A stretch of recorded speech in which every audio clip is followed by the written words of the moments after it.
Hello friends, welcome and thanks for watching my YouTube channel Technical World. Today in this video I will show you what to do if your iPhone receiving duplicate text messages. Before start, please don't forget to subscribe and also press the bell icon for latest video notifications. Let's go to the video.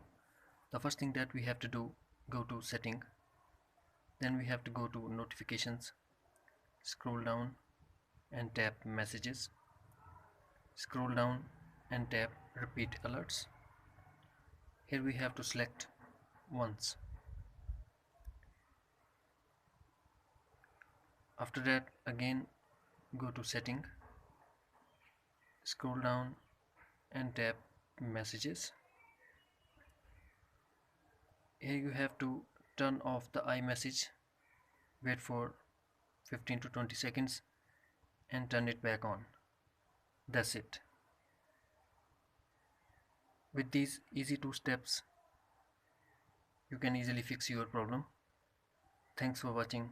Take care. Bye bye.